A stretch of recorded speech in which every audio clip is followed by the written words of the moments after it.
Cordial saludo a todos los estudiantes de este diplomado. Hoy vamos a tratar unos temas de suma importancia, toda vez que nos atañe a toda la comunidad, a todos los ciudadanos, y que están consagrados lógicamente en nuestra Constitución Política de Colombia. Estos son los mecanismos de protección ciudadana y los mecanismos de participación ciudadana. Ambos mecanismos, siendo muy redundante la expresión, están consagrados tal como ya se expresó en nuestra Constitución Política. Algunos de ellos o algunas figuras que se encuentran dentro de estos mecanismos se daban desde antes de la Constitución actual, que lógicamente ya es sabido por todos ustedes, es la Constitución de 1991, que reemplazó la Constitución del año de 1886. Esta Constitución recopiló varias figuras jurídicas que traía la Constitución del 86, simplemente se han ido adecuando a la realidad social que se vive, pero antes ya existían. Pero existen otras figuras que son nuevas en nuestra Constitución de 1991 y que han tenido una resonancia social de una manera incalculable. Vuelvo y repito, entonces vamos a hablar de los mecanismos de protección ciudadana y los mecanismos de participación ciudadana. Ambos mecanismos están plasmados dentro de la Constitución del 91 como una herramienta que nos trajo nuestra Constitución para que la comunidad se defienda, digámoslo así, de los atropellos del Estado, para que esté atenta precisamente a que no se le vulneren sus derechos, para que reclame sus derechos, para que participe en la organización del Estado. Los mecanismos de protección ciudadana están dispersos dentro del contexto constitucional. Podemos enunciarlos como son la acción popular, la acción de grupo, la acción de cumplimiento, el derecho de petición, la acción de tutela, el habeas data y el habeas corpus. Estos mecanismos están para que nosotros los usemos, para que nosotros precisamente hagamos uso de él y le exijamos al Estado que nos proteja en contra precisamente de la vulneración de las mismas entidades públicas en unos casos y en otros casos de los particulares que ejercen también funciones públicas. Vamos a iniciar de esta manera entonces a hablar de uno de los mecanismos de protección ciudadana, que es el más común y que precisamente todos tienen acceso a él, como es acerca de la acción de tutela.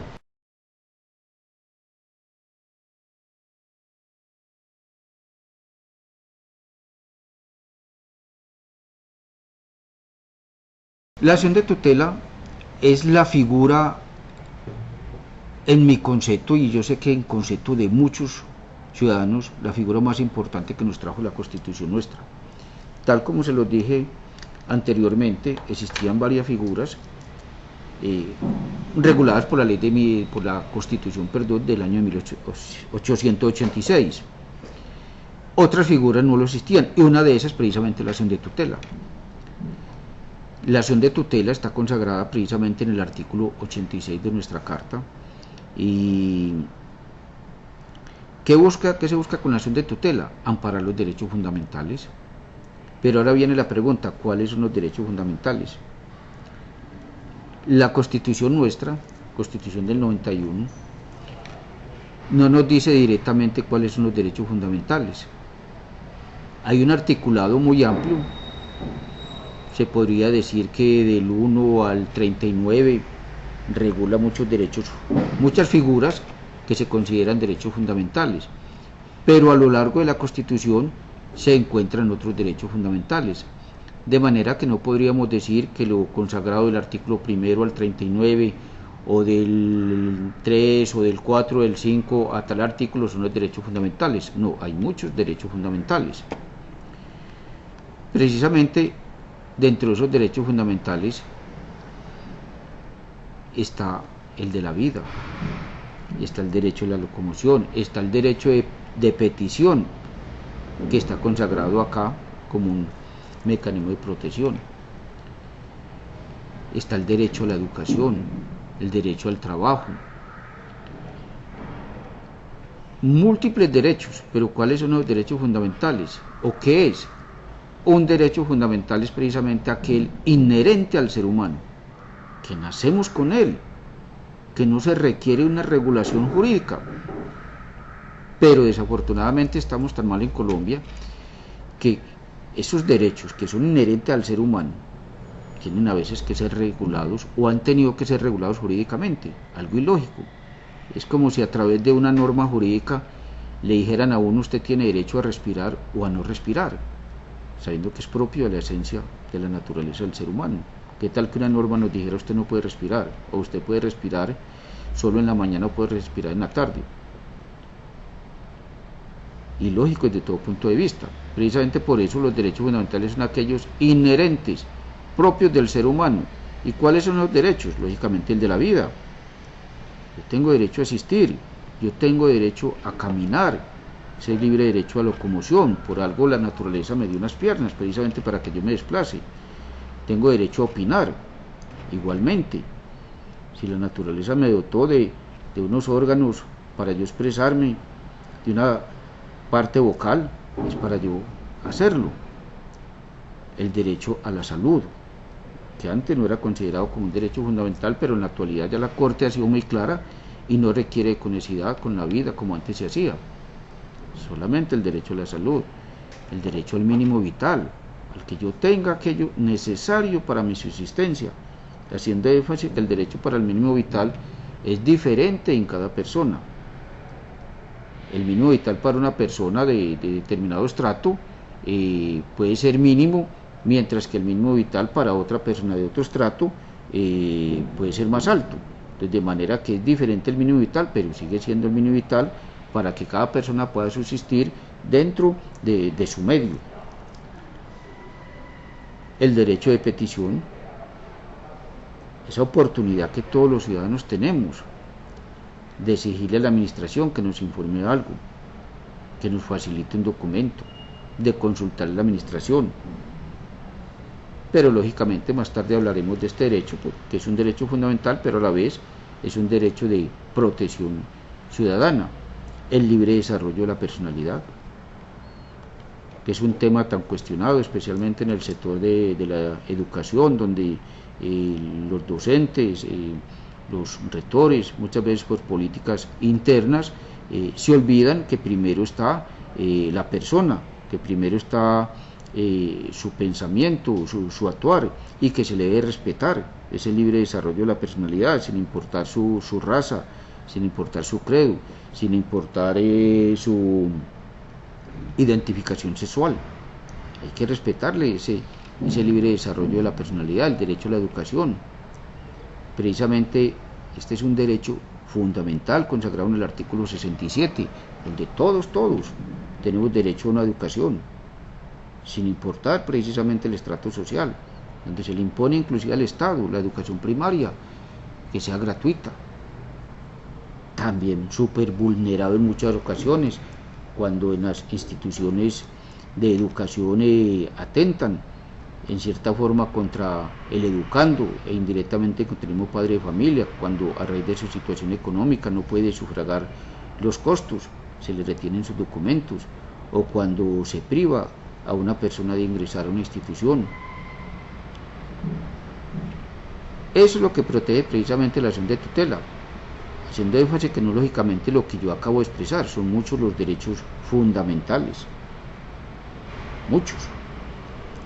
Y cuando a mí me afectan un derecho fundamental, yo acudo a esta figura que, tal como ya se dijo, está consagrado en el artículo 86 de la Constitución Política y desarrollado mediante el decreto 2591 de 1991 y el decreto 1382 del año 2000. ¿Por qué digo desarrollado? Porque ustedes, señores estudiantes, tienen que tener en cuenta, y es bueno que lo recuerden, que la Constitución está por encima de todo. La Constitución ordena, y ese mandato constitucional precisamente se desarrolla a través de otras normas, bien sea a través de una ley o a través de un decreto. Pero el origen de todo, el origen de toda ley, el origen de todo está precisamente en la Constitución. Y el artículo 86 reguló lo de la acción de tutela, hizo énfasis en esa parte, pero ya le correspondía al legislador, es decir, al Congreso, el encargado de legislar, de regular las leyes, de hacer las leyes, revocar las leyes, le correspondía entrar a desarrollar ese mandato constitucional contemplado en el artículo 86. Y lo hace precisamente en los decretos citados, 2591 del año 91 y el decreto 1382 del año 2000. ¿Qué nos contempla este decreto 2591 del año de 1991? Nos define también qué es la acción de tutela, nos define cuándo procede la tutela, cuándo no procede, qué situaciones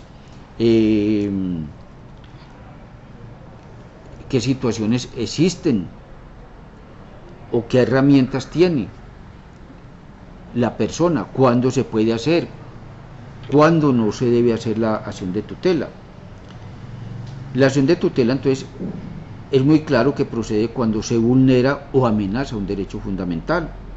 Ya expresamos algunos de los derechos fundamentales. Cuando yo veo que un derecho fundamental está siendo amenazado, que existe un peligro, yo puedo acudir a esta acción. Pero lógicamente, uno de los requisitos de esta figura es que no existan otros medios de defensa. Ejemplo, a nivel laboral. A nivel laboral, a mí me pueden despedir de la empresa. Y digámoslo así, que es un despido injusto, sin justa causa. A nivel laboral están los jueces laborales, está el tribunal, es decir, la parte judicial, que es la encargada de determinar si ese despido fue injusto o fue justo a través de una demanda que puede instaurar ese trabajador. Muchos trabajadores acudirían precisamente a la acción de tutela. Puede que se le esté violentando un derecho, mas no un derecho fundamental. Puede que le esté violentando un derecho de tipo laboral, de tipo jurídico, pero no fundamental.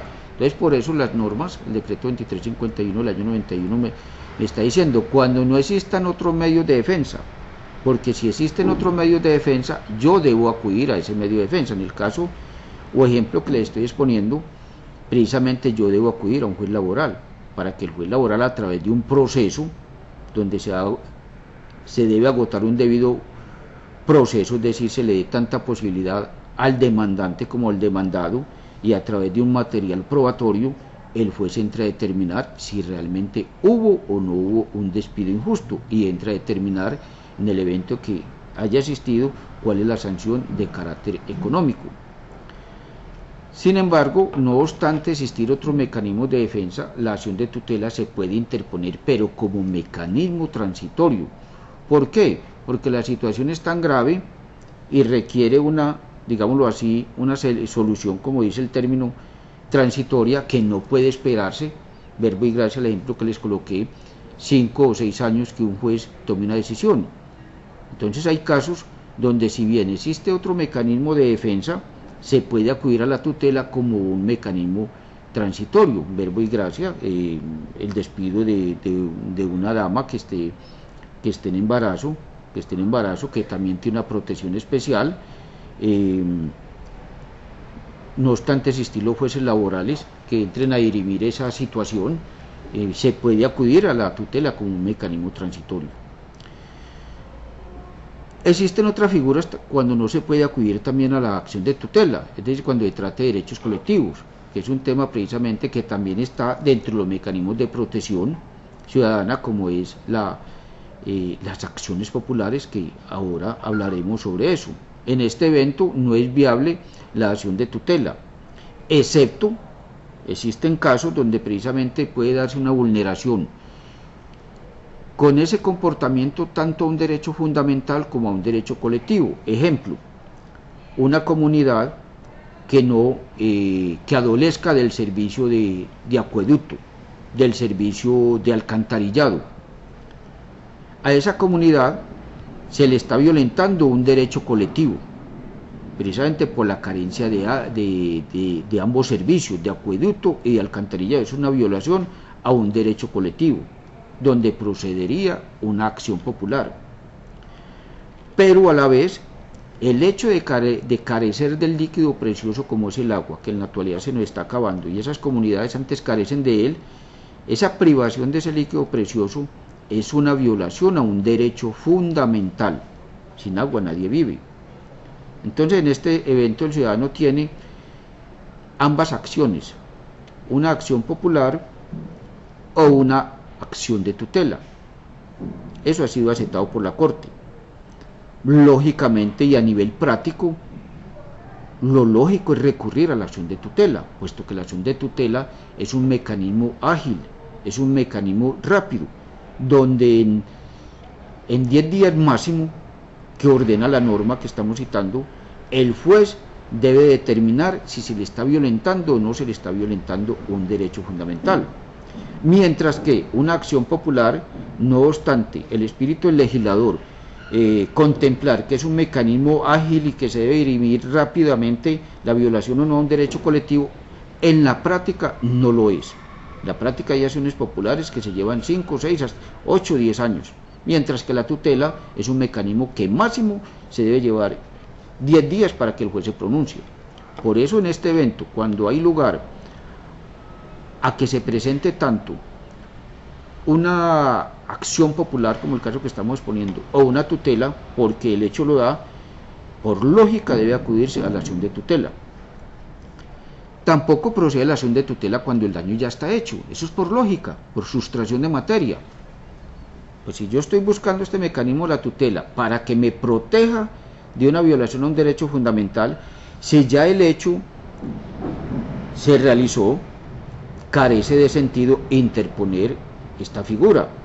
Por eso los jueces, cuando se les interpone una tutela y el demandado prueba que ya respondió o responde en ese instante, o se prueba que ya el hecho ocurrió, el juez no accede a esa tutela precisamente porque no tiene razón de ser, por un hecho ya cumplido o porque carece de sentido el pronunciamiento. Tampoco procede la acción de tutela cuando se trata de proteger a una persona que supuestamente ha sido retenido injustamente por las autoridades competentes. En este caso existe un término precisamente para que la autoridad proceda, 36 horas, y si no lo ha hecho, procede la figura del habeas corpus.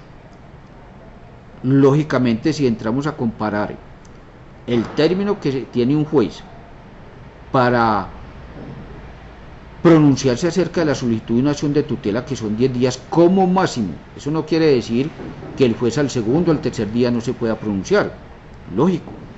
Lo que la norma impone es que no debe pasar de 10 días, mientras que el habeas corpus, la norma habla de 36 horas. Por lógica, la figura adecuada en ese caso es el habeas corpus. Entonces, en este evento, cuando hay lugar al habeas corpus, no procede la acción de tutela. También hay que tener en cuenta, dentro de la figura de la acción de tutela, que esta puede interponerse como un mecanismo provisional, o se hace una tutela con medida provisional. Me explico. La acción de tutela por mandato legal tiene un término máximo para que el juez se pronuncie. Ese término máximo, reitero, son 10 días hábiles, que quede muy claro. Sin embargo, hay situaciones en que la situación es tan compleja, tan urgente, que no da espera a que el juez agote los 10 días.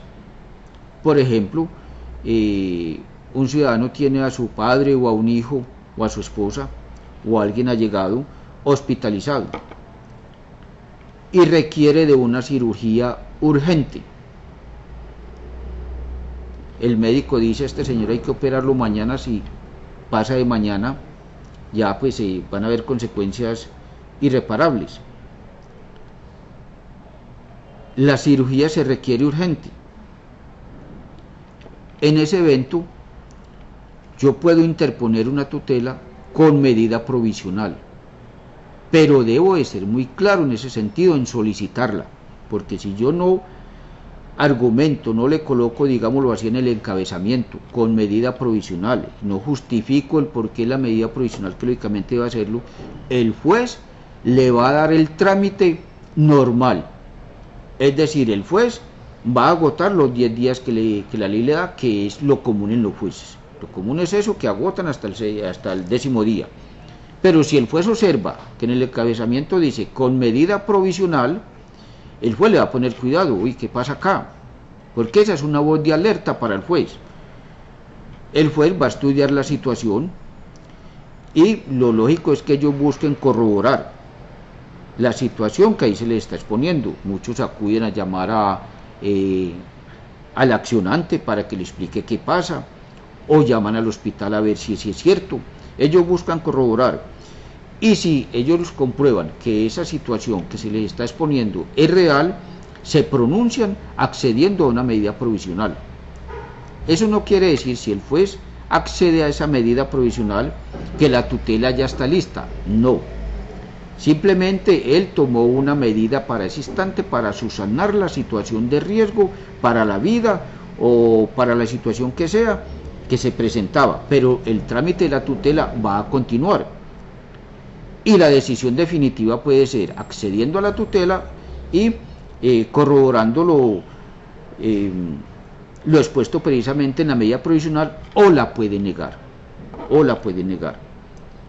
pero existe esa situación que hace, digámoslo así, le hace un esguince al término de los 10 días que da la ley para que el juez se pronuncie, y es la medida provisional, que procede precisamente cuando estamos en un caso de urgencia, un caso que amerita una decisión rápida y no esperar los 10 días.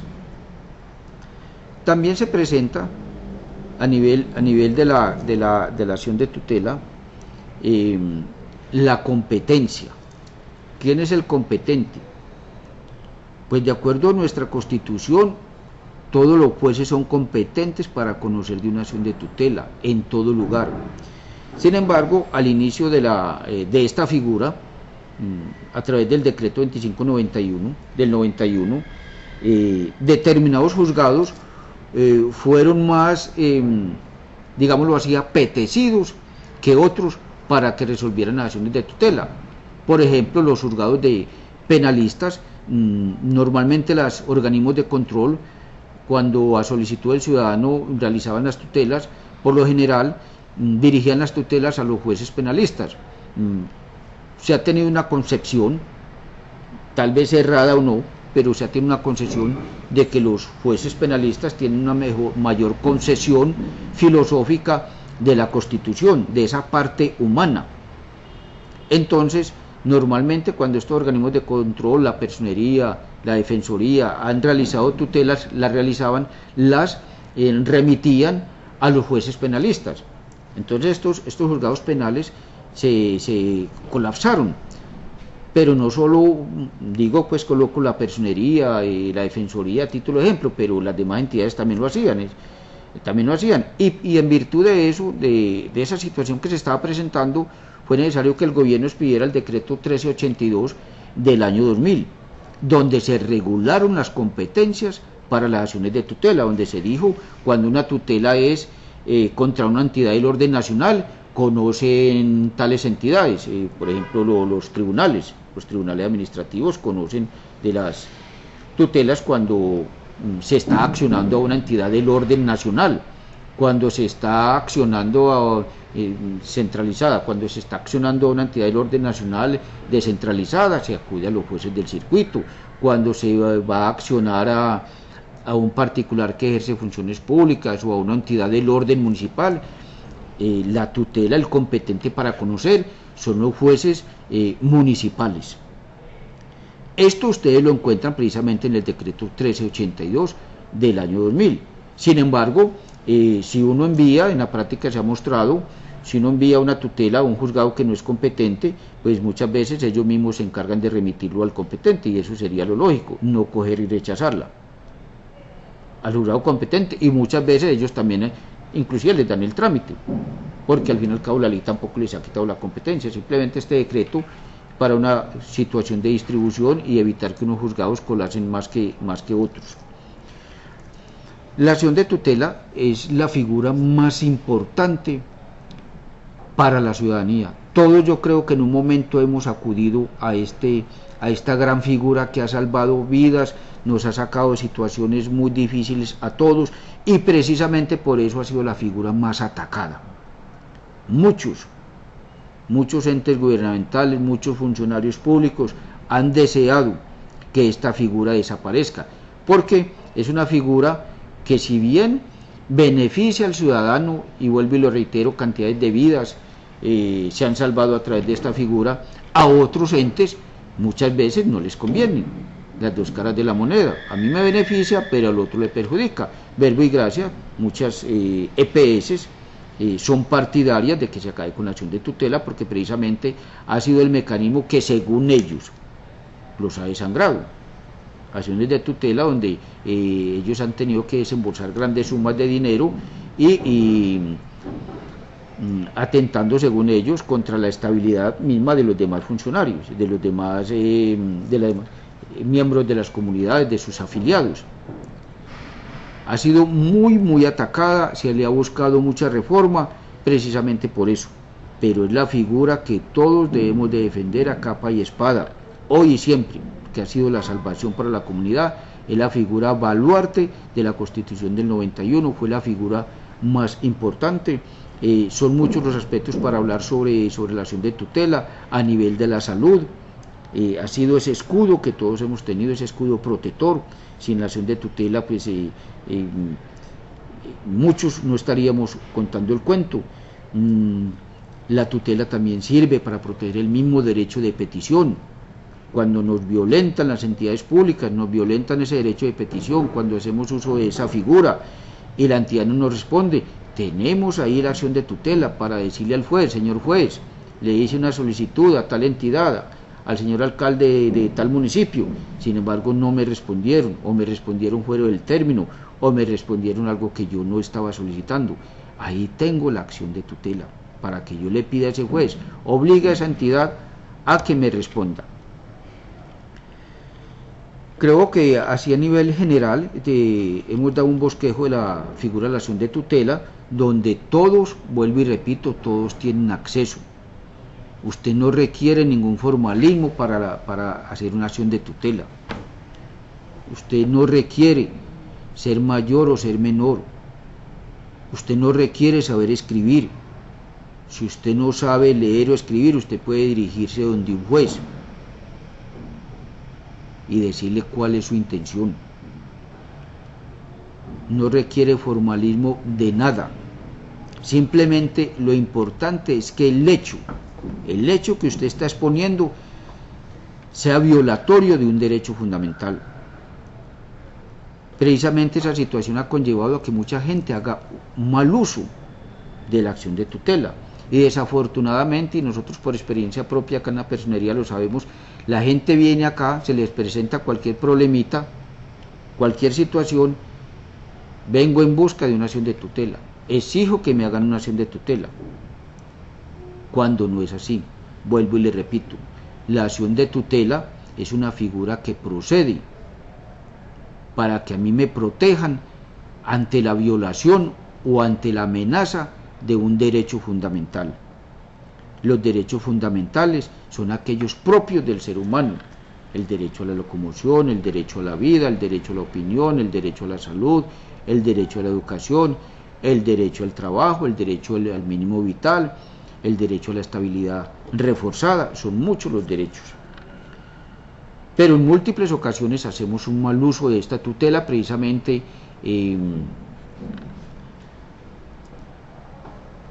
dando lugar a que los juzgados se acumulen de trabajo, dando lugar a que las entidades que colaboran en este sentido, como los organismos de control, también se vean atestadas de personas que vienen en busca de ese servicio, pero que realmente no lo es.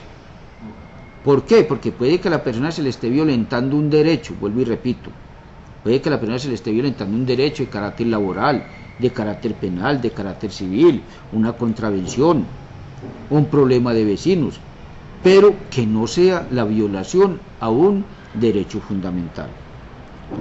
Bueno, la tutela tiene doble instancia, que es un derecho que por mandato constitucional tenemos los ciudadanos. Cuando un juez falla una acción de tutela, lo más común es que quien no salió favorecido con la tutela apele. En el evento de que el ciudadano haga una tutela y no salga favorecido, tiene lo que se llama el recurso de apelación o una impugnación. Es decir, donde uno le dice al juez, señor juez, yo no estoy de acuerdo con su decisión por esto y por esto. ¿Cuándo es importante proceder al recurso de apelación? Lógicamente, si yo tengo elementos nuevos para aportar en ese recurso.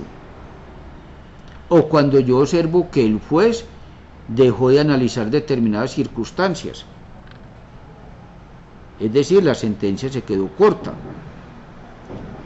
En esos eventos, uno analiza y ve la procedencia de interponer el recurso de apelación.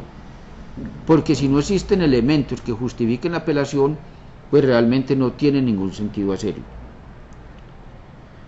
Probablemente la tutela me salga favorable. Y es de común encontrar verbo y gracias en las EPS a nivel de la salud, que no obstante una tutela salir favorable al ciudadano, el mandato del juez no se cumple. El juez ordena practíquele en determinada cirugía o déle en determinado medicamento o determinada situación y da lógicamente, siempre el juez le da un término a la entidad que fue accionada. Pero en múltiples ocasiones, y se volvió de usanza, las entidades sancionadas o accionadas no cumplen con el fallo del juez. En ese evento existe otra figura que se llama el incidente de desacato. El ciudadano que salió favorable con ese fallo dentro de la acción de tutela puede acudir al juez que falló la tutela y decirle al señor juez, mire, usted mediante este fallo ordenó esto y esto y esto a tal entidad. Ya se venció el término, las 48 horas o los días que usted dio, sin embargo la entidad no ha cumplido. El juez debe entrar a analizar y mirar si hay lugar al incidente de desacato y entrar a sancionar al accionado.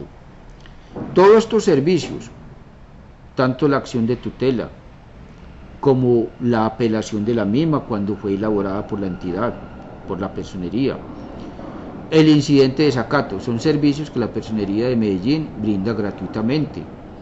La Defensoría del Pueblo también los brinda. Pues ustedes pueden acudir a estos órganos de control para que se les colabore con las mismas. Las acciones de tutela proceden ¿contra quién? Contra todas las entidades públicas. Cuando omitan su deber o lo realicen de una manera injusta. Recuerden ustedes que por mandato constitucional el artículo 6 de la Constitución ordena que el servidor público responde por violación a la ley o a la Constitución y por acción o por omisión. Entonces, cuando la autoridad deja de hacer o hace algo malo y violenta con ese proceder o con esa omisión un derecho fundamental, procede la acción de tutela. Pero también procede la acción de tutela contra los particulares, cuando estos particulares realizan una labor, realizan una función pública. Lógicamente, en el caso de los particulares, la ley trae una regulación especial, más exigente. Se requiere que ese particular esté colocando a esa persona en un estado de indefensión, de subordinación, es decir, de que el accionante esté en un estado de inferioridad frente a ese particular. Son situaciones especiales que se presentan en el caso de la tutela, donde sí se requiere demostrar esa situación que ha sido reiterativo a través de los diferentes pronunciamientos de la Corte Constitucional. De manera que la invitación es que ustedes, sus familiares, sus vecinos, cuando se encuentren frente a una violación de un derecho fundamental, no lo duden.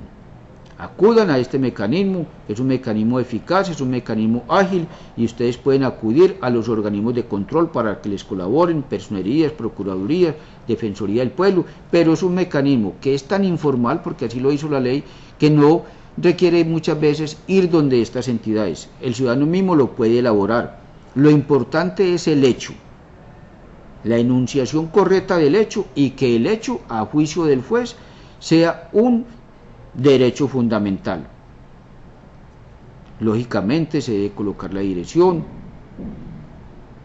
teléfono para que les den las comunicaciones respectivas, ser muy claro en cuál es la entidad que se está accionando y por qué se está accionando. También hay que tener en cuenta que lo que yo esté ejerciendo esa acción de tutela, el hecho no debe de haber transcurrido mucho tiempo, porque se violentaría un principio que llama el principio de la inmediatez. Yo no puedo colocar una acción de tutela por una situación que se presentó hace 2 o 3 años.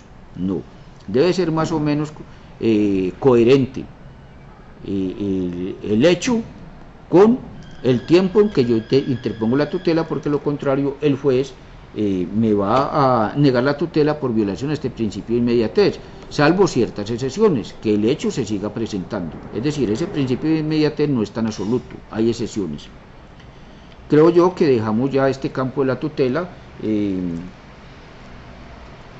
más o menos se les ha expuesto lo más necesario. La jurisprudencia colombiana es muy rica, pero muy rica. Ustedes pueden meterse en internet, consultar el tema que sea, respecto a la salud, respecto a la vida, respecto a lo que sea, van a encontrar múltiples jurisprudencias sobre esa situación. Dejamos en este caso la tutela como un mecanismo de protección, que vuelvo y le repito, es la figura más importante dentro de la Constitución del 91, es una figura nueva y de la cual esperemos que siga acá, y no podemos dejar que acaben con la misma. Bueno, antes de entrar al derecho de petición, se me olvidaba comentarles acerca de la acción de tutela, que todas las tutelas, una vez son falladas, van a la Corte Constitucional, para que la Corte Constitucional la revise. Toda tutela, y si ustedes observan un fallo, siempre dice la presente será enviada a la Corte Constitucional para su revisión. No obstante, todas las tutelas ir a la Corte Constitucional para ser revisadas, no todas son revisadas. No todas son revisadas, porque si no, imagínense, miles de tutelas llegan a la Corte, sino que la Corte Constitucional tiene un mecanismo, 2 magistrados de la Corte se encargan de revisar las acciones de tutela más salidas de lo común, tutelas, digámoslo así, extrañas y que no han tenido como mucha, no han sido común, por ejemplo, en el caso de la salud, tutelas, digámoslo así, extrañas y que muchas veces no están plasmadas dentro de la misma Constitución, y en ese evento se procede a esa revisión. Los 2 magistrados se lesionan, muchas veces también se hacen esas revisiones a solicitud de algún magistrado de la misma Corte o a solicitud del defensor del pueblo. Se procede a esa revisión, aclarando que la Corte Constitucional no resuelve tutelas, simplemente revisa, y por eso es que ustedes a diario encuentran dentro de la prensa, las noticias, la Corte Constitucional en sentencia C, que es muy importante que ustedes tengan esta claridad. Cuando ustedes vean que hay una sentencia C, quiere decir una sentencia constitucional. Una sentencia constitucional, es decir, que lo que se atacó fue un artículo de la Constitución. Ustedes también pueden encontrar sentencia SU. Eso quiere decir sentencia unificada. Ocurre cuando la Corte en su interior entra a dirimir una situación y los magistrados tienen unos conceptos diversos. Lógicamente la Corte no puede salir a la opinión pública a decir el magistrado tal tiene este concepto, el magistrado tal tiene este y el magistrado tiene este concepto. Entonces ellos tienen que coger y unificar un criterio, y por eso se llama sentencia SU, sentencia unificada. Y la otra es la sentencia T, sentencia de tutela T. Esa sentencia T normalmente solo afecta a quien interpuso la tutela. Solo va a beneficiar o solo va a afectar a quien interpuso la tutela. Sin embargo, no sucede lo mismo con las sentencias SU y con las sentencias C. Esas sentencias SU y las sentencias C tienen que ser acogidas por todos los jueces. Son una base para los pronunciamientos de ellos y eso sí afectan a toda la comunidad en general. Ahora bien, sobre el recurso de apelación, el juez tiene 10 días para fallar en primera instancia, 10 días hábiles la acción de tutela. Pero cuando la tutela se apela, pasa al superior de ese juez, al superior funcional. Es decir, si una tutela fue fallada por un juez del circuito, la segunda instancia la hace el tribunal. Ese tribunal tiene 20 días hábiles para pronunciarse. En la práctica no se cumple. A veces llevan 4, 5, hasta 6 meses. Igualmente, si la tutela es fallada por un juez municipal, bien sea civil municipal, penal municipal o laboral municipal, la segunda instancia le corresponde a un circuito, a un juez del circuito. Y lógicamente tiene el mismo término, 20 días hábiles.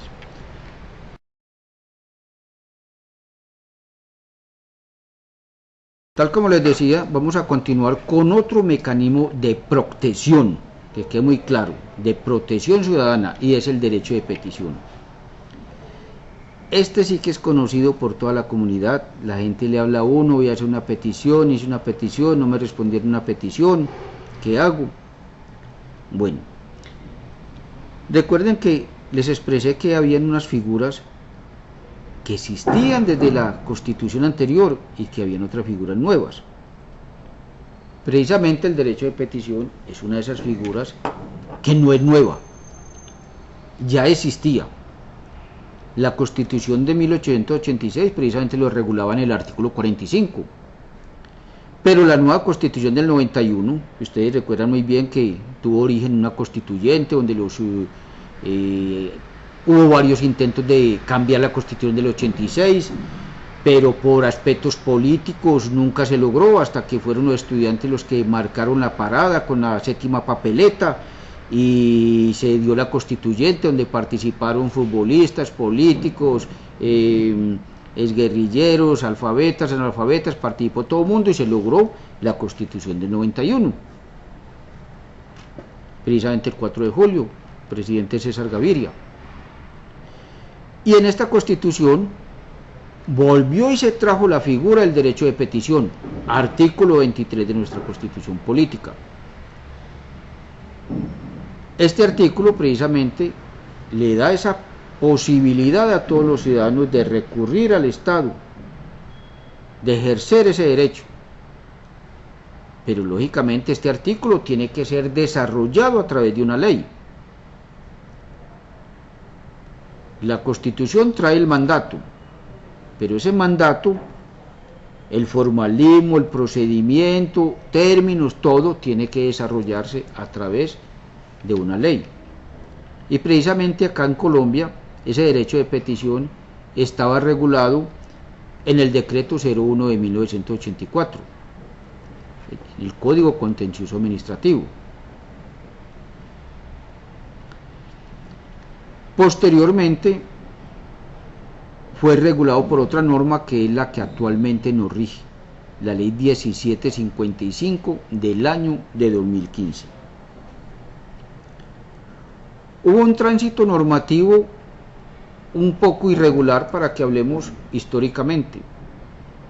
El decreto 01 del 84 contemplaba, a partir del artículo 6, toda la regulación del derecho de petición, es decir, los requisitos, quiénes lo pueden hacer, quiénes no, etc. Sin embargo, este decreto 01 de 1984 fue derogado por la ley 1437 del año 2011. El CEPACA, Código de Procedimiento Administrativo, decreto 01 del 84, quedó a un lado, ya no existe, y el que entra a regular toda la parte administrativa es el decreto 1437 del año 2011. Dentro de este decreto, a partir del artículo 13, se reguló todo lo del derecho de petición. Pero ¿qué ocurrió?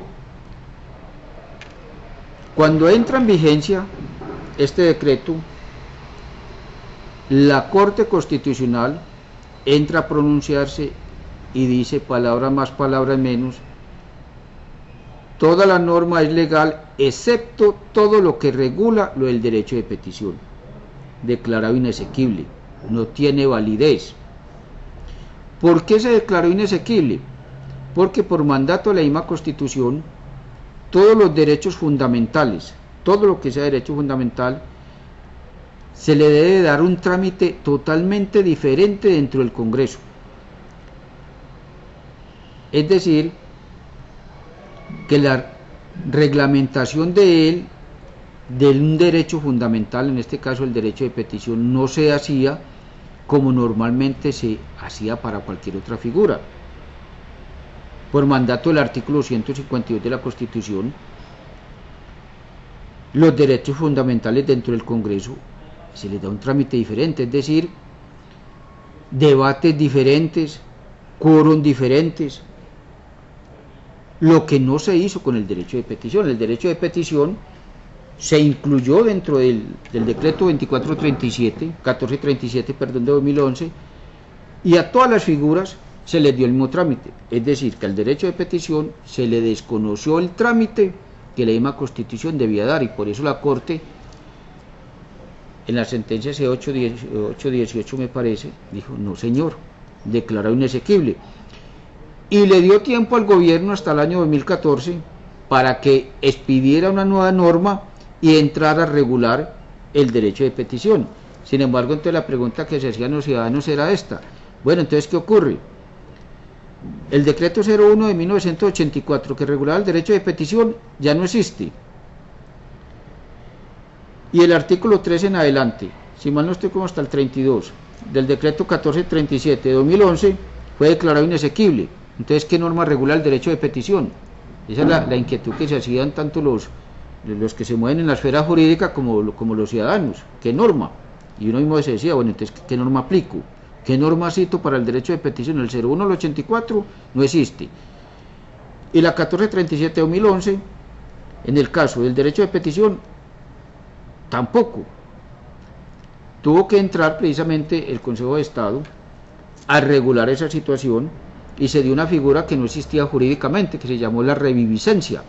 Es una figura que se la trajo el Consejo de Estado ahí, de los cabellos, no existía jurídicamente, y fue un boom jurídico porque no existía, pero llegó el Consejo de Estado y revivió, digámoslo así, no obstante estar ya derogado el decreto 01 del 84, entre ellos el derecho de petición, vuelve y lo revive y dice, mientras el gobierno expide una nueva norma, sígase aplicando el decreto 01 del 84, esa figura se llamó la figura de la reviviscencia, la sacó el Consejo de Estado.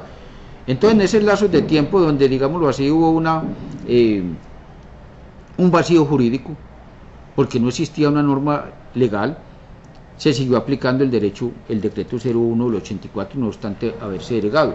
Pero luego, ya como se le había ordenado al gobierno, a través de la sentencia de la Corte que tenía hasta el año 2014 para entrar a expedir una nueva norma, se expidió la ley 1755 del año 2015. Esta ley 1755 del año 2015 es la que actualmente regula todo lo del derecho de petición, todo. Lógicamente esta ley 1755 respecto al derecho de petición se trajo todo lo que había en el decreto 1437 del año 2011, se lo trajo, eliminó algunas figuras, por ejemplo, eliminó el artículo 31 de la 1437, ordenaba que la violación al derecho de petición por parte de un servidor público le daba destitución a ese servidor público, destitución. Disciplinariamente, la violación a un derecho de petición, de acuerdo a la magnitud, puede dar lugar a una falta grave o a una falta leve, es decir, a una suspensión, una llamada de atención, según el caso. Pero, tal como lo contemplaba la norma, la 1437 del 2011, en ese artículo 31, le daba lugar a una destitución en el evento de violación del derecho de petición. Pues vuelvo y repito, esa ley 1437, en lo correspondiente artículo 13 y siguientes, que regulaban el derecho de petición, fue derogada. No se tiene por qué tener en cuenta. En su reemplazo existe la ley 1755 del año 2015. Bueno, ahora el derecho de petición es la herramienta que nos acerca a la administración. Es la mejor figura que tiene para que nosotros los ciudadanos vamos a la administración pública y le pidamos lógicamente jurídicamente, es decir, es una exigencia, no es un favor, es una obligación que la administración tiene. Yo a través de ese derecho de petición le puedo decir a la administración pública: respóndame esto, porque esto, requiero que me haga esto, requiero que me facilite documentos, requiero que me dé un concepto. Todos los ciudadanos tenemos esa oportunidad de presentar esas peticiones, lógicamente respetuosas, que prácticamente es el único requisito de fondo, que la petición que yo le realice a la administración pública sea una administración respetuosa. Esa petición yo la puedo hacer en interés particular, deme una información a mí, o la puedo hacer en interés general para la comunidad. No requiero mayores cosas. Lo importante es que exista una identificación, lógicamente, para que la entidad me responda, una dirección, un teléfono. Y lo más importante es poner el hecho, ser muy claro en el objetivo. Señor alcalde, yo requiero que usted me dé una respuesta a esto. Yo requiero que usted me facilite el documento sobre esto, sobre esto. Yo requiero que usted me dé un concepto acerca de esta situación. Yo debo ser muy claro, porque lastimosamente en múltiples ocasiones muchos ciudadanos presentan solicitudes, pero incoherentes, solicitudes vacías, que realmente uno las lee y no sabe qué es lo que están solicitando. Muchas veces ni se sabe qué es lo que están exponiendo y cuál es el objetivo de esa petición. De ahí que dentro de las cosas más importantes está precisamente el que yo sea muy claro a la entidad que me dirijo, lógicamente. Es decir, la entidad competente para darme esa respuesta, o para darme ese concepto, o para expedirme el certificado o los documentos que yo requiero. El derecho de petición nos acerca a la administración pública.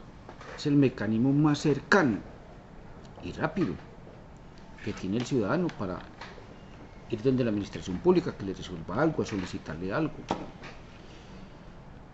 Regulado en el artículo 23 de la Constitución, es el mandato constitucional y desarrollado a través de las normas ya expuestas. Históricamente ha habido muchas normas. Igualmente el artículo 74 de la Constitución también se refiere al derecho de petición. Perdón, artículo 74 de la Constitución, y es referente a los documentos, al derecho que tienen los ciudadanos de solicitarle documentos a la administración pública. Existen unos documentos a los cuales los ciudadanos no tenemos acceso. Entonces muchos dirán: ¿por qué si con base en el derecho de petición yo tengo el derecho de solicitar a la administración pública lo que quiera, se me niega? Eso tiene una razón de ser. Por mandato constitucional hay unos documentos que son reservados, pero esa situación también fue regulada dentro del derecho de petición. El derecho de petición tiene una regulación muy amplia. Por ejemplo, no hay límites para las personas para solicitar. La limitación, vuelvo y le repito, es que se haga de una manera respetuosa. Ahí sí la administración pública, el funcionario puede rechazar o puede omitir la respuesta. Pero lo contrario, la administración pública o el funcionario a quien se le solicita algo no puede rechazar la petición que se le haga. Esta petición puede hacerse por cualquier medio. Ese es uno de los avances de la ley 1755 del año 2015. Por cualquier medio yo puedo hacer una solicitud, vía fax, vía electrónica, a cualquier hora. Y la administración no puede escudarse en que no tengo computador, en que no tengo tecnología, etcétera. Por eso, la nueva ley indirectamente exige a que la administración pública esté dotada de una tecnología de punta, porque el ciudadano puede hacerle una petición por cualquier mecanismo y no tiene ningún tipo de justificación a la administración pública. Yo puedo hacerle una solicitud, correo electrónico a las 11:30 de la noche, vía fax, por el mecanismo que sea, y la administración me debe responder. Me debe responder, ¿por qué? Porque esa es la orden constitucional, ese es el mandato constitucional, ese es el mandato legal. La administración tiene que responder todas las peticiones que se me hagan, recibir todas las peticiones que se me hagan, no me puede rechazar ninguna petición. Si la petición está incompleta, se me debe de informar. ¿Qué me falta? Esa petición yo la puedo realizar de una manera verbal o de una manera escrita. Vuelvo y repito, en interés particular, en interés general. Igualmente yo puedo desistir de esa petición que esté realizando.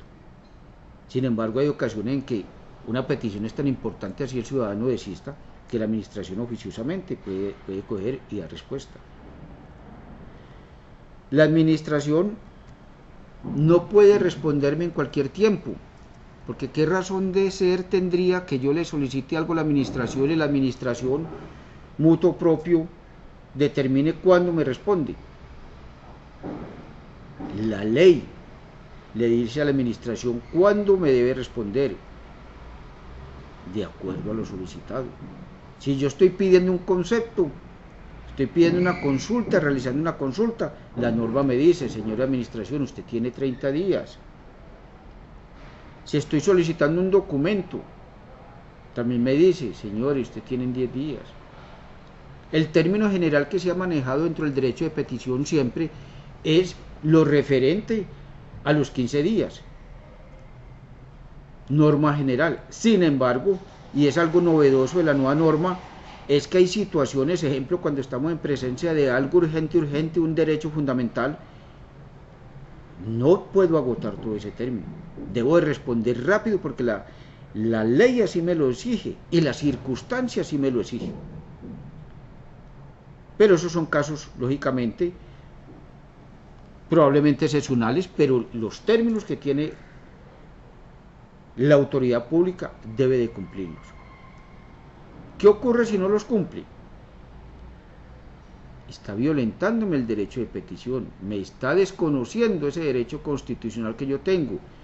Y como me está desconociendo un derecho constitucional, al haber la norma, me da otras alternativas. Por eso recuerden cuando yo les hablé de la tutela, que expresé que era un mecanismo que procedía ante la violación al derecho de petición. Claro, cuando a mí me violenta un derecho de petición, la administración pública o el particular que ejerce funciones públicas, yo tengo dos acciones a las cuales puedo acudir. Una de esas acciones es la acción de tutela, mediante la cual yo le digo al señor juez, le realicé una petición al señor alcalde del municipio de Medellín, en fecha tal, solicitándole esto y esto y esto, me permito anexarle copia de la solicitud que le hice y a la fecha no me han dado respuesta. E igualmente puedo acudir a la acción de tutela cuando me responden la petición, pero si me la responden fuera del término. De todas maneras, hubo una violación al derecho de petición, porque es que el término es para cumplirlo. Asimismo procede la acción de tutela, así me hayan dado respuesta, pero la respuesta no es satisfactoria. En este sentido hay que aclararles que lo que exige la ley es que la administración me responda, no que me dé la razón. La norma no exige que la administración me dé la razón, la norma exige que la administración me responda de una manera motivada. Es decir, me explique bien las cosas, pero no ordena que me dé la razón. Por eso muchas personas consideran que cuando la administración no accede a lo solicitado se le está violentando el derecho de petición. No. Una cosa es que no se acceda a lo que se está pidiendo y otra cosa muy diferente es que no me respondan o me respondan fuera del término o me respondan algo diferente a lo que yo solicité. Cuando no me responden o me responden algo diferente a lo que yo solicité o me responden fuera del término, yo puedo hacer uso de la figura de la acción de tutela para que el juez obligue a la administración a que me dé una respuesta, que muchas veces no coincide lógicamente con lo que yo esperaba. E igualmente ante la violación al derecho de petición, yo puedo acudir ante los organismos de control, bien sea Procuraduría o sea la Personería Municipal, para que a ese funcionario público que no respondió dentro del término o que no me respondió, que me dio una respuesta fuera de lo que yo le estaba solicitando, se le abra un proceso disciplinario. Ese funcionario, por el solo hecho de no darme la respuesta, es acreedor a un proceso disciplinario, que de comprobársele el funcionario investigador que ese señor no cumplió con su deber, es acreedor a una sanción, la cual le corresponderá al investigador disciplinario determinar cuál. Pero que quede muy claro, ante la violación del derecho de petición, nosotros los ciudadanos tenemos dos tipos de acciones: una, acudir a la acción de tutela, y otra, acudir ante los organismos de control para que le abran un proceso disciplinario a ese señor y se le sancione. Yo puedo pedir a la administración, vuelvo y repito, un concepto, una información, documentos. Y la administración, norma general, tiene la obligación de darme una respuesta. Tiene la obligación. ¿Por qué digo norma general? Porque hay excepciones. Bueno, no, aquí me equivoco. Norma general tiene que dar una respuesta, no. Siempre tiene que dar una respuesta. Siempre tiene que haber una respuesta. Pero hay ocasiones en que la administración no puede acceder a lo que yo le esté solicitando, como es el caso cuando me solicitan un documento que es reservado. Constitucionalmente y legalmente existen unos documentos reservados, existen informaciones reservadas, el cual la administración pública no puede estar publicitando. En ese evento, cuando la administración pública le realiza una petición y a juicio del servidor público, de la autoridad, esa petición, lo que se está solicitando es reservado, de todas maneras la administración pública tiene que responderle. Por eso vuelvo y le repito, todo derecho de petición tiene que darse una respuesta, excepto aquel irrespetuoso.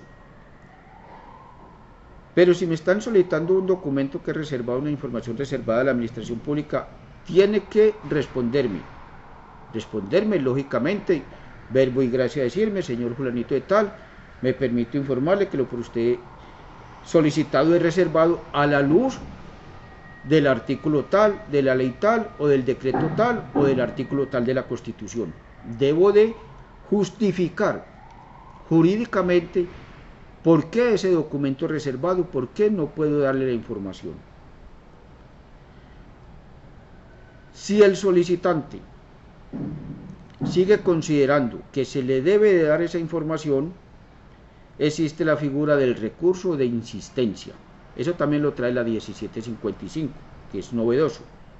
El recurso de insistencia.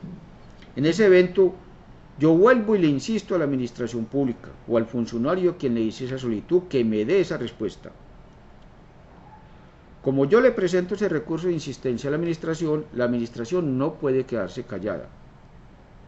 ¿Qué debe hacer? La administración tiene la obligación de acudir al juez administrativo o al tribunal, según sea el competente, y remitir la documentación, la petición que se le está haciendo, para que sea el tribunal o el juez administrativo, según el caso, quien determine si puedo proceder, si la administración puede proceder o no puede proceder a dar la respuesta. En ese evento la administración, en el caso que el tribunal diga que sí, que se dé la respuesta, lógicamente salva responsabilidad. Pero lo importante, señores, es que ustedes tengan muy en cuenta que no toda petición se tiene la obligación de accederse. Un ejemplo típico de eso es en los documentos reservados. Ejemplo, a usted no le gustaría que usted le esté pidiendo información a Bancolombia de cuánto dinero tiene usted en su cuenta. Eso es algo propio. A usted no le gustaría que se estén solicitando las bases de datos, lo que llama la habeas data, el derecho a su intimidad, muchos aspectos referentes a usted. Eso es reservado. La historia clínica es reservada. Hay asuntos a nivel de seguridad, la seguridad del país. Todo lo que tiene que ver con el tema de la seguridad del país es reservado. Toda la situación diplomática, situaciones financieras. Todos esos aspectos son reservados y por eso el artículo 74 de la Constitución nuestra nos habla precisamente de ese tema, de los documentos que se pueden pedir a la administración pública y los documentos reservados. Pero vuelvo y les digo, en ese evento, si yo solicito un documento que es reservado, la entidad tiene la obligación de responderme ese documento reservado a la luz del artículo, a la luz de la ley, justificarme. Y yo, como solicitante, tengo el recurso de insistencia. Y ante esta insistencia mía, ellos tienen la obligación de enviar a una autoridad judicial, al tribunal, al juez administrativo, para que sean ellos quienes diriman esa situación. El derecho de petición se violenta, ya les dije de múltiples maneras, cuando no me responden dentro del término, cuando me responden fuera del término o cuando me dan una respuesta diferente a la que yo estoy solicitando. Pero tengo acciones y todos tenemos esa oportunidad, por eso es el mecanismo más cercano a la administración pública. Todos tenemos ese derecho de acudir de una manera verbal o de una manera por escrito, en interés particular, en interés general, y hay unos términos. Y lo importante es que yo sea muy claro en lo que estoy solicitando y ser muy respetuoso en el sentido de no estar inundando la administración pública de la misma petición, que hay ciudadanos, con todo el respeto a ciudadanos líderes comunitarios, que se dedican a eso, a estar peticionando a la administración, peticionando acerca de la misma situación. En ese evento también la ley reguló eso, en el evento de que un ciudadano esté realizando constantemente la misma petición, se le puede informar, ya se le respondió mediante respuesta de fecha tal. Y así se subsana la situación.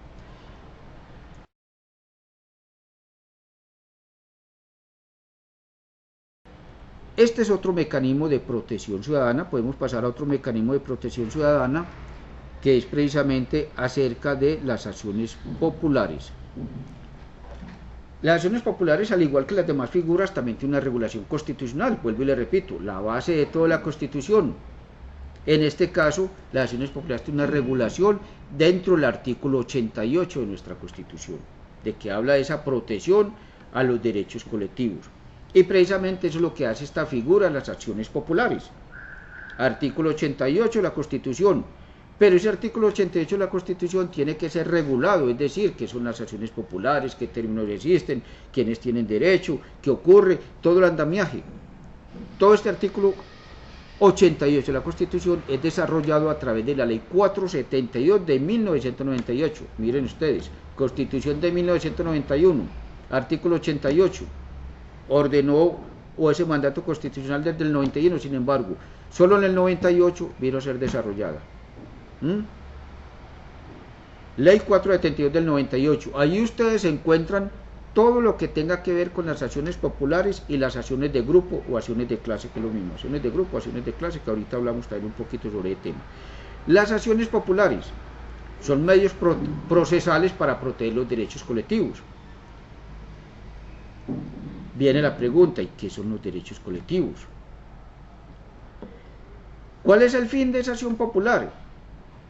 Es hacer que pare el peligro, que pare la amenaza sobre un derecho colectivo. En ese sentido, entonces, tendríamos que decir que los derechos colectivos son múltiples y precisamente se refieren a derechos de la comunidad, colectivo. Esos derechos colectivos nos los regula el artículo 4, ustedes los pueden encontrar, cuáles son los derechos colectivos, aunque no son los únicos, pero ahí encuentran los más generales. Artículo 4 de la Ley 472 del año de 1998. El primer derecho colectivo es el derecho al medio ambiente, tan sonado en la actualidad. precisamente acá en Medellín, también en Bogotá, la famosa contaminación. El derecho al medio ambiente, pero el derecho al medio ambiente es un derecho muy, muy amplio. No simplemente la contaminación, muy amplio. Hay otros derechos colectivos, como es el derecho de los consumidores. El derecho o la exigencia de la ley a que las edificaciones sean construidas conforme a la ley, normas antisísmicas, a que las edificaciones tengan construidos rampas, baños para el público, baños para los con discapacidad móvil, movilidad reducida, el respeto al patrimonio cultural, el respeto a la moral, patrimonio moral. Son muchos los derechos colectivos, vuelvo y le repito, artículo 4 de la ley 472 del 98, ustedes los encuentran ahí. Entonces, cuando yo veo que uno de esos derechos está siendo vulnerado o existe una amenaza, yo puedo acudir a esta acción popular. Cualquier persona puede instaurar una acción popular. Precisamente como estos son mecanismos para la comunidad, la ley no trae formalismos especiales. No requiere que se hagan en papel bonito, con letra bonita, o que lleve esto como una demanda, No. Hay acciones populares que son de 6, 7 renglones. Lo importante de la acción popular es el hecho. ¿Qué está sucediendo? Eso es lo importante.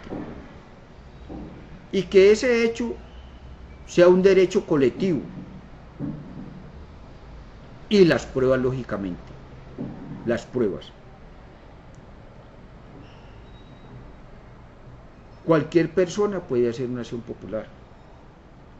Cualquier persona puede acudir a las personerías municipales, a las procuradurías, a las defensorías y solicitar que estas entidades les colaboren con la elaboración de esa acción popular.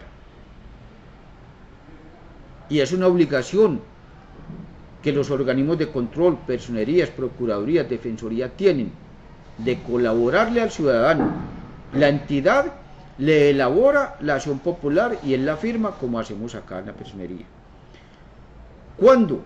¿Cuándo se hace una acción popular? Cuando hay una violación a un derecho colectivo por la acción de la entidad pública, por la omisión de la entidad pública, por la acción de ese particular que ejerce una función pública o por la omisión de ese particular que ejerce una función pública.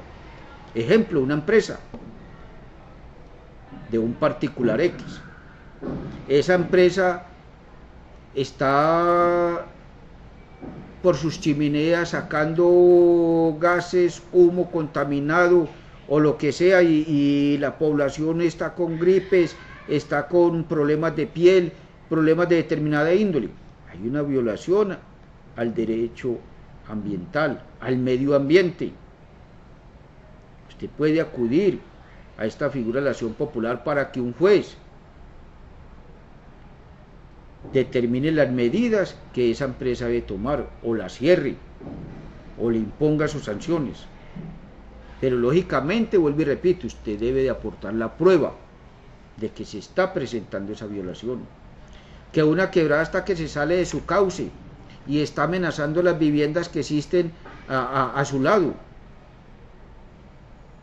La acción popular.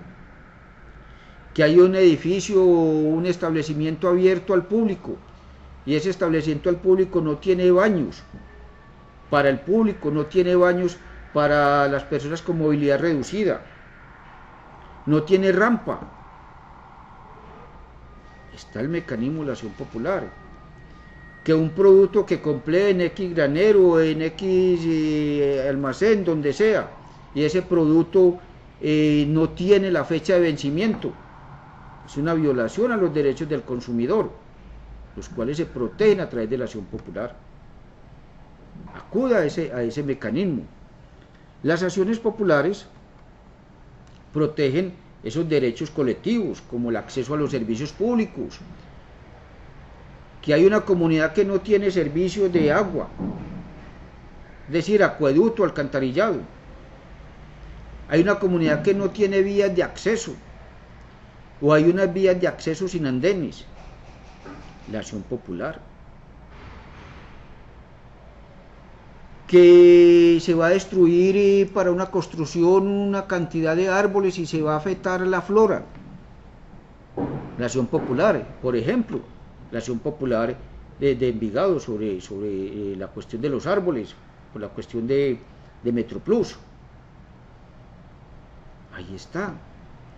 La moralidad pública, la contratación, el goce del espacio público. Es que un ciudadano, X empresa se tomó espacio público. Acuda a una acción popular. La acción popular puede darse en cualquier momento, no prescribe, no tiene ningún costo. Estas entidades, organismos de control, se la elaboran. Cualquier ciudadano lo puede hacer. Lógicamente, deben de tener en cuenta que en muchos casos, cuando se interpone una acción popular, esa acción popular a veces se devuelve un poco para el mismo accionante. Ejemplo, una urbanización coloca una acción popular porque los terrenos o las viviendas están agrietadas, el terreno se está hundiendo, los apartamentos se corre un riesgo. El administrador o cualquier ciudadano interpone una acción popular en contra del constructor o en contra de la entidad gubernamental, etc. Y el fallo no siempre es como se pide, que muchas veces los jueces fallan sí ordenando a la entidad hacer, pero también le ordenan a la comunidad realizar ciertas acciones. Ejemplo, la mampostería, realizar estudios de suelos, como ocurre en la actualidad en muchas urbanizaciones. Del juez les ordena, realicen ustedes los estudios de suelos para que el municipio pueda proceder. También las acciones populares generan a veces conflictos entre la misma comunidad. Tomemos el caso de una misma urbanización. Un ciudadano de la urbanización o el administrador realiza una acción popular por la situación que se presenta allí. Luego de los estudios, el DAGRE o la entidad competente determina que cierto número de ciudadanos debe de desalojar las viviendas por el riesgo que se corre. Ahí viene el conflicto. Que muchos de ellos van a decir, ¿yo por qué me tengo que ir? Es que yo no hice esa acción, yo desconocía esa acción popular. ¿Por qué me tiene que afectar? Genera conflictos internos. Un aspecto que deben de tener en cuenta en las acciones populares es que una vez presentada la acción popular, ya eso no tiene reversa. No tiene reversa porque es que la acción popular se realiza no es en protección a mí, a nivel individual. La acción popular no va a proteger a quien realizó ese tipo de acción. La acción popular va a proteger a toda una comunidad, sin importar si participó o no participó. De ahí que el desistimiento que en muchas ocasiones realiza el ciudadano que lo realizó, siendo redundante en este término, no prospera. El juez, así el ciudadano no vuelva a aparecer, el accionante no vuelve a aparecer, el juez continúa con la acción popular normalmente, porque precisamente el fin de la acción popular es proteger a la comunidad. Por eso se habla de protección de los derechos colectivos, no proteger al individuo como tal, como persona, sino proteger a un todo, a una comunidad por completo.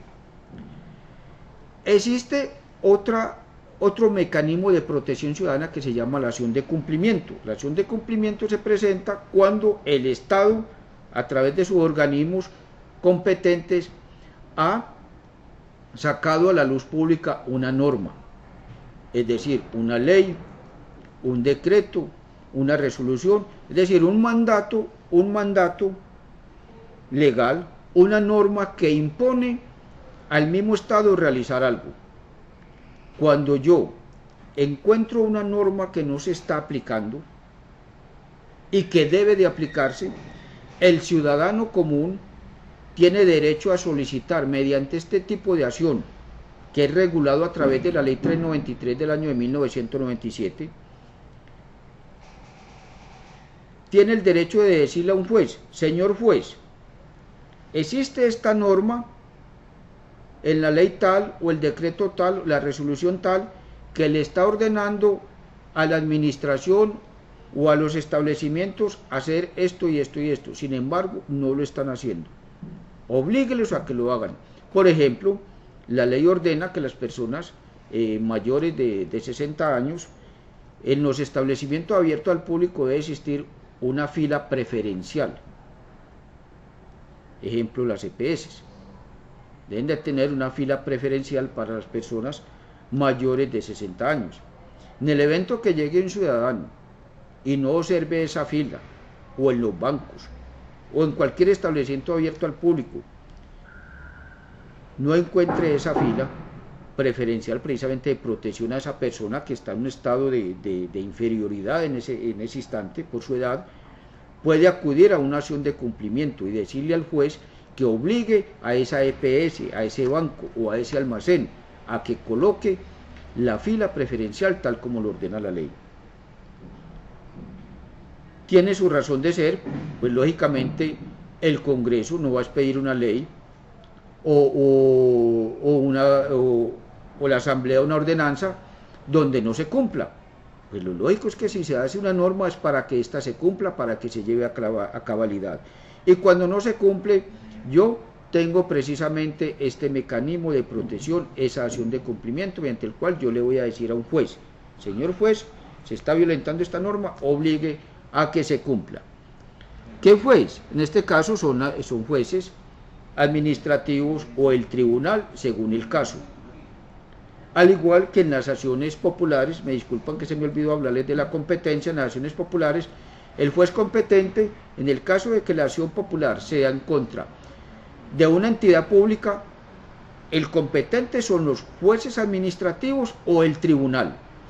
Jueces administrativos si es contra una entidad del orden municipal o departamental o nacional pero descentralizada. Pero si es contra una entidad del orden nacional no descentralizada, el competente es el tribunal. Igualmente en las acciones de cumplimiento, las autoridades competentes para conocer de una demanda es el juez administrativo o el tribunal contencioso administrativo, solamente ellos. Lógicamente tiene razón de ser, pues si es una norma, es una ley, es un decreto, una resolución expedida por el competente, deben de ser estos jueces que conocen de esas normas de carácter ya de tipo administrativo. Al igual que en las acciones populares, el ciudadano puede acudir a los organismos de control para que le colaboren con la elaboración de esa demanda. Pero cualquier ciudadano puede acudir a este tipo de demanda y sin ningún tipo de formalismo.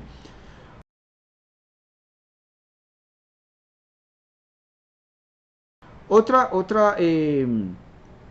mecanismo de protección que existe son las acciones de grupo. Pero las acciones de grupo, a diferencia de las demás, las acciones de grupo buscan es un resarcimiento de tipo económico.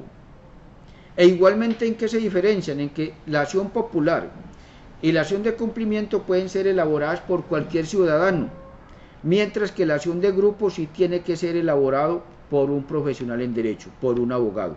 Él es el único que puede firmar una acción de grupo, y vuelvo y repito, la acción de grupo busca es una indemnización.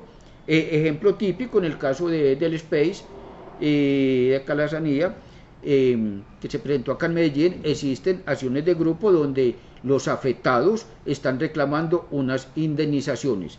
También tiene otro requisito las acciones de grupo, que es que para realizarse no puede ser un número inferior a 20 personas. 20 personas afectadas por la misma razón, aunque el interés que están buscando sea diferente, sí los tiene que unir en que exista una razón común. Mínimo 20 personas para proceder a interponer las acciones de grupo, al igual que en las demás conocen también los jueces administrativos.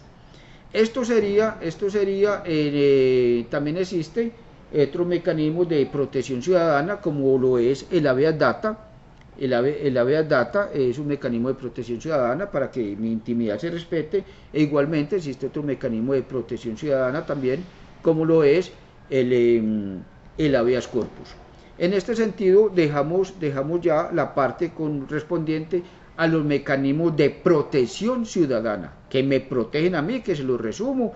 tutela, derecho de petición, acciones populares, acciones de cumplimiento, acciones de grupo, habeas data, habeas corpus. Y pasamos a otra parte, a otro derecho que nosotros los ciudadanos tenemos y que a veces hacemos poco uso de él, pero que a veces sin darnos cuenta si hacemos uso de ellos, como son los mecanismos de participación ciudadana. Estos mecanismos de participación ciudadana, al igual que los demás, vuelvo con la misma cantaleta, tienen un origen siempre constitucional. La Constitución es el origen de todo. Y estos mecanismos de participación ciudadana vienen por un mandato del artículo 103 de nuestra Constitución, Constitución del 91. Artículo 103, donde me dice este artículo, los mecanismos de participación ciudadana son el voto, la revocatoria del mandato, el cabildo abierto, el referendo, la consulta popular y el plebiscito. Vamos a desarrollar un poco cada uno de ellos. Estos mecanismos de participación ciudadana, si bien tienen un mandato constitucional dentro del artículo 103 de nuestra carta, a la vez tienen un desarrollo legal, es decir, de ley, y están contemplados en la ley 134 del año de 1994, e igualmente en la ley 1797, si mal no estoy, del año 2015, 1797 o 5717 del año 2015, no recuerdo bien esta última parte, pero tienen una regulación en ese sentido. Y a la vez, estos mecanismos de participación ciudadana están desarrollados a través de diferentes artículos de nuestra Constitución, como es el artículo primero, que nos habla precisamente de que Colombia es un Estado social de derecho y basado precisamente en ese poder que tiene el pueblo, que tiene el Estado, un Estado social de derecho, pluralista, participativo, democrático. Y ahí viene, desde ahí empieza ese derecho a que nosotros como ciudadanos participemos, cuando nos dicen pluralista, cuando nos dicen representativo y cuando nos dicen democrático. Igualmente tenemos el artículo tercero que nos habla de la soberanía. La soberanía precisamente, Colombia es un Estado soberano y la soberanía radica en el pueblo, el poder del pueblo. El artículo 104 se refiere precisamente a la consulta. El artículo 103, ya dije que es el que ordena mecanismos de participación, voto, cabildo abierto, referendo. Y nos trae también otros artículos que se refieren al derecho a solicitar, como es el artículo 170, a solicitar ante la organización electoral una revocatoria del mandato, que es otro mecanismo de participación. Y igualmente les decía, y vuelvo y les repito, que estos mecanismos de participación están regulados en la ley 194 del 94, y ahora sí recuerdo bien, la otra ley es la ley 1757 del año de 2015, donde regula los mecanismos de participación. Un mecanismo de participación ciudadana, y que yo creo que a diario lo hacemos nosotros, es precisamente el del voto. Está consagrado en el artículo 40 de la Constitución, donde a nosotros se nos da la posibilidad de que nos elijan votando por nosotros, o de nosotros elegir a otra persona. Elegir a otra persona para que nos represente en el Congreso,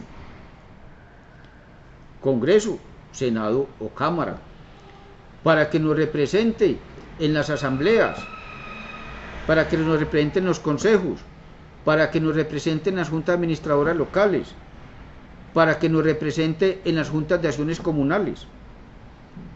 Artículo 40. Nos da esa posibilidad de elegir y que nos elijan, y nos da esa posibilidad de participar en la organización del Estado en toda su dimensión: administraciones públicas, consejos, asambleas, Congreso. Otro mecanismo de participación ciudadana es la revocatoria del mandato, en boga en esta época. Tenemos el ejemplo de Bogotá con Peñalosa, donde los bogotanos están tratando desde hace rato de revocarle el mandato al señor alcalde. Esta figura de la revocatoria del mandato precisamente es esa oportunidad que nos están dando a nosotros los ciudadanos de pedir que un mandatario, en este caso un gobernador o un alcalde, deje su cargo porque incumplió con su mandato, porque su labor no es buena, por X o Y motivo. Lógicamente hay unos requisitos a nivel de censo electoral, unos porcentajes que deben de participar, de la gente que votó, etcétera, que ustedes encuentran precisamente en las normas que yo les he citado. Ahí encuentran todo ese aspecto. Pero la oportunidad que nosotros tenemos de solicitar que ese gobernante deje de gobernar porque incumplió. Otro mecanismo de participación ciudadana es el cabildo abierto. Aquí entran en juego consejo municipal, junta administradora locales y comunidad. Se reúnen los concejales, la junta administradora local, con la comunidad y se le da participación a la comunidad de que exponga sus puntos de vista, opine acerca de lo que se va a hacer. Por eso se llama cabildo abierto. Señores comunidad, ¿ustedes qué opinión tienen? Y tenemos otro mecanismo de participación ciudadana, también muy de moda en esta época, como es la consulta popular. En la consulta popular, la administración le expone a la comunidad un tema de importancia para la comunidad, un tema de trascendencia. Esa consulta popular puede ser del orden nacional, como se presentó en la actualidad a nivel político, donde los partidos políticos entraban dentro de los diferentes aspirantes a elegir quién iba a ser el candidato. Pero se han presentado otra cantidad de consultas populares a nivel del medio ambiente. Muchos pueblos han presentado consultas populares donde el gobernante, el alcalde, le entra a consultar, a exponer a la comunidad de su municipio si, ejemplo, quiere que determinado consorcio entre a explotar una mina.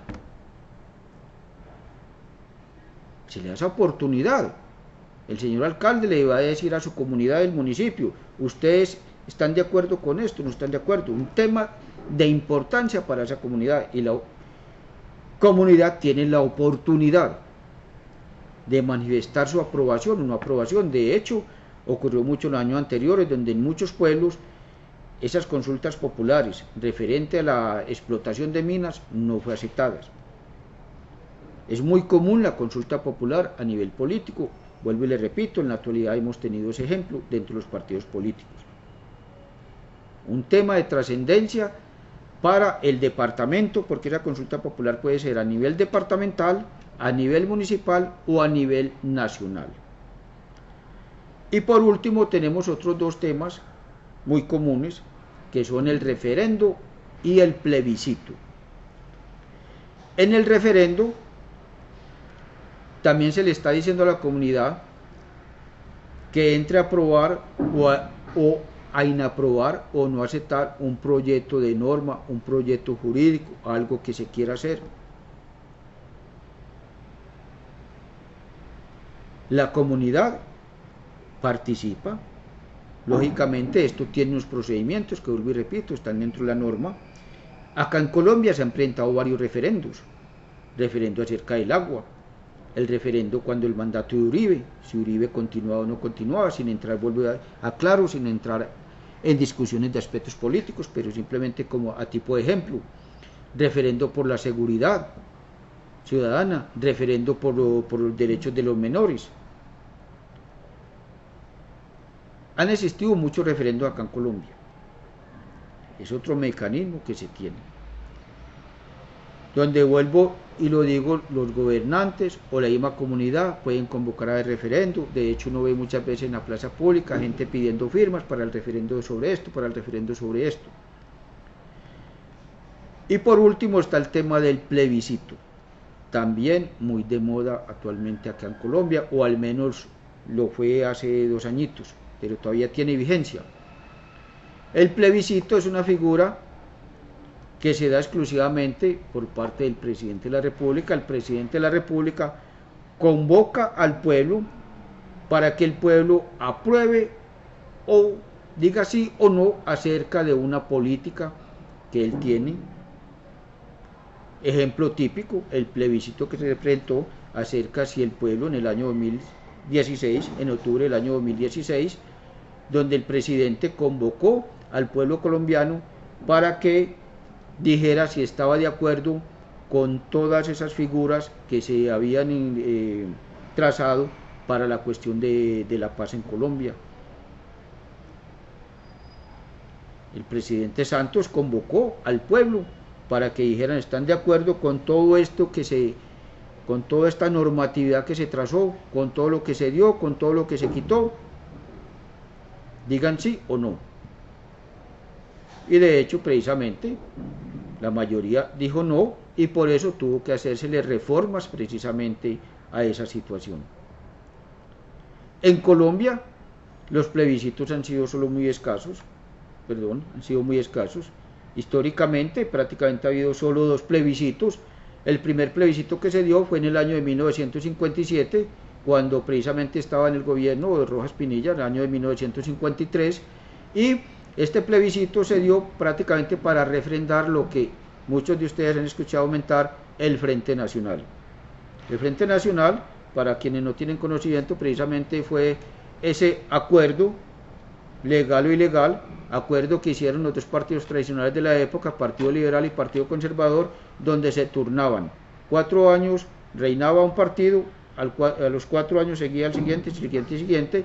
Eso fue un plebiscito que se dio precisamente para consolidar un acuerdo que se hizo a nivel histórico, Benidorm, España, donde dirigentes del Partido Conservador, Laureano Gómez, y dirigentes del Partido Liberal, Alberto Lleras Camargo, prácticamente acordaron eso, en que 4 años reinaba el Partido Conservador y 4 años el Partido Liberal.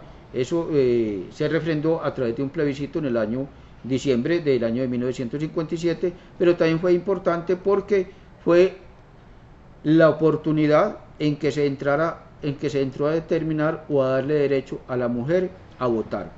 Antes del 1957, antes de ese plebiscito, la mujer en Colombia no tenía derecho a votar, y a partir de ese plebiscito se le dio esa oportunidad de que participara precisamente en la organización del Estado a través del voto. Y el segundo plebiscito fue precisamente el que ya les hice alusión, en el año 2016, mes de octubre, mediante el cual se le pidió al pueblo que dijera si aprobaba o no aprobaba todo lo que el gobierno había supuestamente acordado con la FARC en referente a la paz en Colombia. De este modo creo que queda un resumen acerca de los mecanismos de protección, que son unos, y los mecanismos de participación ciudadana. Ambos mecanismos están ahí, los tenemos para que nosotros los utilicemos, no tienen costos. Lo importante es acudir a las entidades. La Personería de Medellín está presta a colaborarles en todos estos aspectos, a orientarlos. También están las procuradurías, está la Defensoría del Pueblo, para que nosotros utilicemos y precisamente le exijamos al Estado que cumpla con lo que la Constitución le ha ordenado. De esta manera, muchas gracias. Soy Iván Darío Torres Cano y precisamente laboro como abogado acá en la Personería de Medellín. Muchas gracias.